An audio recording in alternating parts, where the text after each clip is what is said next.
자녀들이 학교에 늦으면 강제로 깨워서 막 하품하는 아이를 강제로 깨워서 차에 태워서 데려다 주게 하는 부모님들 있잖아요. 많잖아요. 그런데 주일날 교회 예배 시간에 늦었다고 안 가거나 그러면 그를 강제로 교회를 가게끔 하는 부모는 또 별로 없어요. 어떤 부모 마음에 어떤 마음이 있느냐. 그래, 일주일 동안 학원 다니고 학교 다니느라고 얼마나 잠이 부족하니, 뭐 주일 한번 빠진다고 어떻게 되겠니, 이런 마음이에요. 그게 상식적으로는 이해돼요. 그렇지만은 그런 식으로 여러분 어른들도 예배 한 번 안 나오잖아요. 더 안 나오게 돼요. 예배 자꾸 빠져버릇하면 예배 빠지는 게 아주 쉬워요. 예배 안 빠져버릇해야 어쩌다 한번 부득이 빠졌을 때도 굉장히 하나님께 미안한 마음 드는 거예요. 우리 중고등부 보면은 중간고사나 기말고사 때 보면 반도 안 나와요. 통계를 보면. 물론 아이들이 중간고사, 기말고사 시험 준비하느라고 밤새서 못 나오는 경우도 있겠지만은 부모님들이 내버려 두는 거예요. 또 중3이 되거나 고3이 되면은 고등학교, 대학교 간 다음에 그때 가도 된다. 그 말은 그렇게 하지 않지만 1년 쉬어도 괜찮다는 그런 암묵적인 부모의 동의가 있는 거예요. 제가 우리 교회에서 가만히 보면 중고등부 때 교회 열심히 안 나온 애들 대학 가면 열심히 할 것 같죠? 절대 열심히 안 해요. 교회 안 나와 버릇한 사람이 어떻게 교회를 나와요? 열심히 나오던 사람도 안 나오는데. 그래서 저는 이렇게 생각합니다. 아이들이 예배당에 와서 주일날 예배 드리고 또 친구들하고 놀면 당장 공부를 그만큼 못하는 건 사실이지만은 예배를 드리고 신앙생활을 잘한 아이들에게 하나님이 복을 주실까? 아니면 공부 열심히 해서 스펙 좋은 거 쌓아가지고 명문대 가고 그런 아이들에게 복을 주실까? 저는 지금까지 인생을 살면서 동창들 많이 있는데 주변에 많이 보면요, 공부를 1등하고 2등 하는 애들이 다 잘 사는 거 아니더라고요. 물론 스펙이 좋으면 유리한 건 사실이지만은 스펙이 좋다고 성공하는 거 아닙니다. 사람이 성공하느냐 실패하느냐는 하나님이 주관하시는 거예요. 하나님이 길 열어주시고 좋은 사람 붙여주시면 성공하지만 아무리 똑똑하고 좋은 명문대 나왔어도요, 하나님이 길을 막으시고 사람 붙여주지 아니하시면 절대 성공할 수 없어요. 여러분의 자녀를 신앙으로 잘 양육시켜야 하나님께서 생각지도 못한 방법으로 길도 열어주시고 좋은 사람 붙여주시는 줄 믿으시기를 바랍니다. 자녀들 신앙교육 신경 많이 쓰셔야 됩니다. 미국의 제16대 대통령인 에이브라함 링컨의 전기 작가가 이런 글을 남겼어요. 링컨 대통령은 훌륭한 지도자가 될 만한 그 어떤 조건도 갖추지 못했다. 그런데 하나님이 그에게 2가지를 주셨다. 하나는 가난이고, 가난. 또 하나는 신앙 좋은 어머니였다 그랬어요. 저도 어렸을 때 제 기억에 초등학교 다닐 때 뭐 시골에서 뭐 책이 별로 없었습니다만은 제가 가장 감명 깊게 읽었던 책이 전기, 링컨, 그다음 워싱턴, 이순신, 강감찬 뭐 이런 전기를 읽었을 때 굉장히 감동을 받았어요. 근데 링컨 대통령에 대해서는 제가 참 많이 이렇게 들었는데요, 전기 작가가 2가지가 링컨을 성공자로 만들었다. 하나는 가난이에요. 가난이 뭐 좋은 거 아니잖아요. 또 하나는 어머니의 신앙 좋은 어머니 덕분이었다. 링컨 대통령 자신이 가장 친했던 친구인 빌리 헌던이라는 사람에게 보낸 편지에 보면 이런 내용이 있습니다. 나는 어려서 글을 잘 모를 때부터 어머니가 성경을 읽어주는 소리를 들으며 자랐다네. 지금도 내 마음속에는 통나무집에서 어머니가 성경을 읽고 기도하던 소리가 울리고 있지. 오늘 내게 속한 모든 것은 천사 같은 내 어머니에게서 물려받은 것이라네. 이런 이야기를 친구에게 했어요. 이 세상에서는 요새 아이가 하나 낳고 둘을 잘 안 낳잖아요. 그래서 엄마들이 자녀 교육에 굉장히 관심이 많아요. 그래서 막 태교를 어떻게 했니 그런 프로그램도 있고요. 여러분, 가장 좋은 태교는 다른 거 아니에요. 뱃속에 있는 아기에게 엄마가 성경을 읽어주는 거예요. 아이들을 이제 잠자리에 들어서 침대에 누워있을 때 엄마가 옆에서 또는 아빠가 성경 이야기를 해주고, 그게 다 쌓여요. 그게 다 좋은 부모 밑에서, 좋은 신앙 부모 밑에서 좋은 신앙의 자녀들이 배출될 확률이 굉장히 높아요. 자녀들이 예배에 빠지지 않고 다닌다고 방심하면 안 됩니다. 안심하면 안 됩니다. 여러분, 우리 예장 합동 측에서 가장 규모가 큰, 예배당이 가장 크고 교인 수도 가장 많은 교회는 서울 서초동에 있는 사랑의 교회입니다. 그 교회를 개척하신 분은 옥하는 목사님이십니다. 돌아가셨죠? 그분은 한국 교회에 지대한 공을 끼친 목사님입니다. 제자 훈련이라는 것을 보급시킨 목사님이 바로 옥하는 목사님이십니다. 그리고 우리가, 저도 생각할 때도, 여러분도 생각할 때, 그 훌륭한 목사님이니까 얼마나 자녀를 잘 믿음으로 양육했겠어요. 그런데 그렇지 않아요. 그 옥하는 목사님 장남이 이름이 옥성호, 지금은 그때 집사였는데 모르겠어요. 지금 어떻게 됐는지. 옥성호 집사님이 책을 썼어요. 제가 그 옥성호 집사님이 쓴 책을 읽고 충격을 받았어요. 제가 옥하는 목사님을 굉장히 좋아했거든요. 신학교 다닐 때 제가 제일 많이, 그때 테이프를 들었던, 설교 테이프를 들었던 그 목사님이 바로 옥하는 목사님 설교를 제일 많이 들었어요. 처음에는 뭣도 모르고 신학교 1학년 때는 조용기 목사님 설교를 많이 들었어요. 뭐 조용기 목사님 나쁜 건 아니지만, 이왕이면 우리 교단 목사님, 그래서 맨 처음에 신학교 다닐 때 조용기 목사님의 심취해서 비디오 탭도 많이 보고, 그 자꾸 보다 보니까 내가 또 조용기 목사님 흉내를 내서, 오늘도 참으로 좋은 날입니다. 뭐 그런 뭐 하나님 성령께서 임하셔 막. 내가 하도 듣다 보니까 나도 설교할 때 가끔 고등학교 고등부 맡았는데, 오늘도 참으로 좋은 날입니다. 근데 가만히 보니까 조영기 목사님 설교는 깊이는 없어요. 선동은 잘하는데, 역시 우리 교단의 목사님들이 설교를 깊이 있게 해서 옥하는 목사님 설교를 많이 들었어요. 신학교 다닐 때 3년 내내 옥하는 목사님 설교 들었어요. 제 이 설교 억양이나 이런 거를 여러분 잘 혹시 분석해 보세요. 옥하는 목사님 흉내를 제가 많이 냈어요, 사실은. 그런데 그 교회 교인이 몇 명인지 모르겠어요. 저도 지금 많아요, 하여튼. 근데 그 아들 옥성호 집사님이 쓴 책에 이런 글이 있는 거예요. 나는 20대 후반에 기독교는 코미디라는 결론을 내리고 기독교에 대해 관심 자체를 끊었다. 그러나 아버지께 누를 끼치지 않기 위해 교회는 빠짐없이 다녔다. 이게 충격 아닙니까?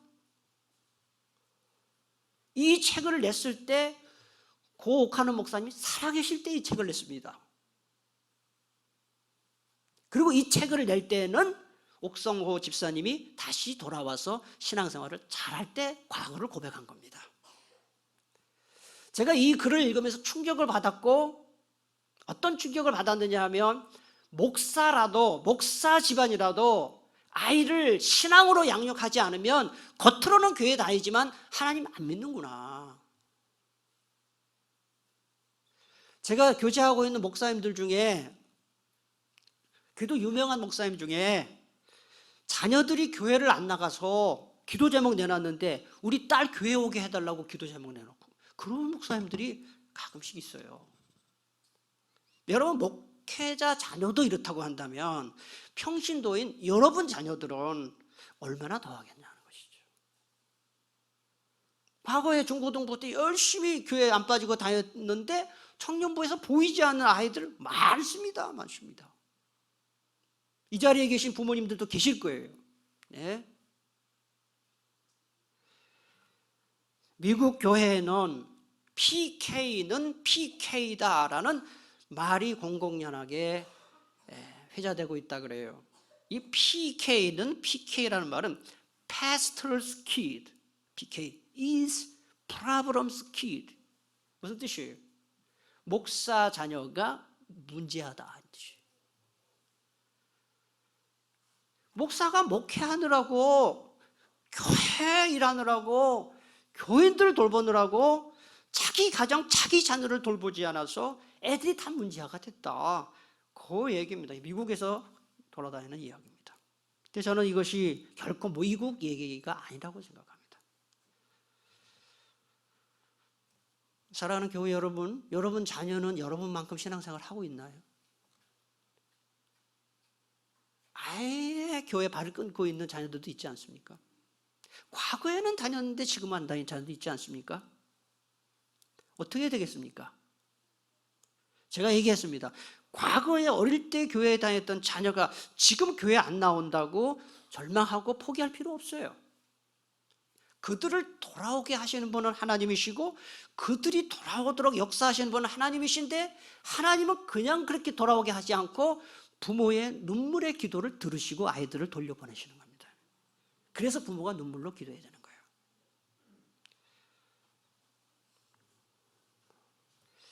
그래서 자녀들이 교회 학교에 꼬박꼬박 참석하거나 또는 작년 예배 참석한다 그래서 믿음이 있다 하고 생각하면 안 됩니다. 여러분, 확인해야 됩니다. 저는 우리 아이들 가끔씩 구원의 확신이 있냐고 확인을 합니다. 교회 다니는데 구원의 확신이 있냐고 확인을 합니다. 자꾸 그러니까 이제는 싫어해서 그런 걸 왜 자꾸 기초적인 걸 물어보냐고 이제 잘 얘기하지 않는데, 그게 중요하기 때문에. 그리고 어린 아이들이나 중고등학생들이라면 예배 태도가 어떤지 교사들한테 물어봐야 됩니다. 우리 아이 예배 시간에 예배 잘 들으냐고, 헌금 혹시 띄어먹지 않냐고. 헌금 부모가 줬는데 그거 띄어먹고 뭐 사탕 사 먹을 수도 있고 뭐 딴짓 할 수 있잖아요. 그래서 교회 학교 교사에게 가끔씩 자기 아이를 체크를 해야 돼요. 그래서 문제가 있다고 발견되면 그걸 윽박지르지 말고 지도 교육자나 교사에게 잘 부탁을 해야 돼요. 특별히 지도를 좀 해달라고. 그럴 때는 그냥 말로만 부탁하지 말고 선물도 주면서.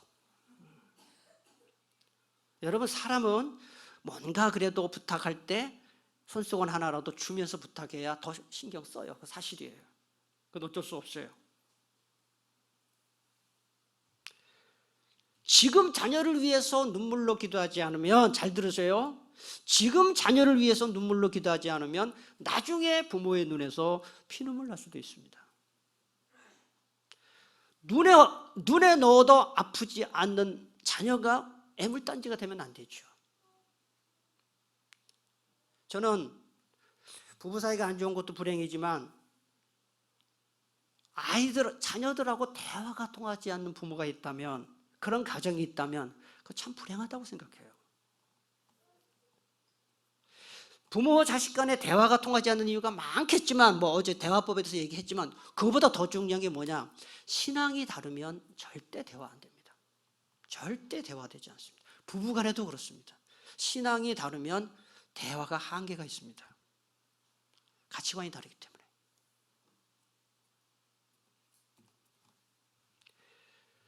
우리 하나님은 부모가 기도하면서 눈물 흘리는 모습을 볼 때 하나님 마음이 참 약합니다. 부모의 눈물의 기도는 하나님의 마음을 움직이실 뿐만 아니라 자녀의 마음도 움직이는 힘이 있어요. 성 어거스틴 얘기 많이 들으셨을 거예요. 성 어거스틴은 마니교라는 이단에 빠져가지고요 10년을 허송세월했어요. 그 엄마 모니카는 믿음이 좋았는데, 그리고 10대 때 이 성적 쾌락에 탐닉을 해가지고 아이를 낳았어요. 10대 때. 그렇게 방탕한 사람이었어요. 그런데 그 모니카, 어거스틴의 어머니 모니카의 눈물의 기도가 결국 자녀의 마음을 움직였고, 기독교 2000년 역사에서 가장 위대한 신학자 한 명을 꼽으라고 하면 어거스틴을 꼽을 수가 있어요. 그래서 여러분 혹시 이 책을 꼭 읽어보시면 좋을 것 같아요. 그 어거스틴, 성 어거스틴 또는 아우구스티누스라고 하고요. 아우구스티누스. 참회록이라는 책에 보면 이런 고백들이 많이 나와요. 참회록. 자녀를 위해 기도하는 것은 부모가 자녀에게 줄 수 있는 최고의 선물이에요. 최고의 선물. 다른 건 애한테 생색을 내면 안 좋지만 내가 너를 위해 기도하고 있다는 말은 자주 할수록 좋아요. 그게 아이들로 하여금 부모가 나를 위해 기도하고 있구나 하는 것을 알게 만들고 그게 또 교육이 됩니다. 아, 내가 어떤 일이 잘 됐을 때 우리 아이들도 그랬어요. 뭐 어떤 큰 성공, 인생을 살면서 큰 성공을 할 수 있는 게 몇 번 있잖아요. 그때 그런 고백을 하더라고요. 엄마 아빠 기도 많이 해주셔서 이렇게 좋은 일이 있었다고. 엄마 아빠가 기도하는 걸 전 얘기해요. 생색이 되든 말든 기도하고 오늘 뭐라고 기도했다 얘기합니다. 100마디의 잔소리보다 한마디의 기도가 자녀를 움직이는 힘이 있습니다. 저를 따라 하시기 바랍니다. 눈물의 기도는 자녀를 변화시킨다. 아멘이십니까? 여러분 기도할 때 절대로 빼놓지 말고 해야 할 기도가 자녀를 위한 기도입니다. 자녀 위한 기도. 자녀 위한 기도 절대로 빼놓지 마세요. 기도하겠습니다. 오늘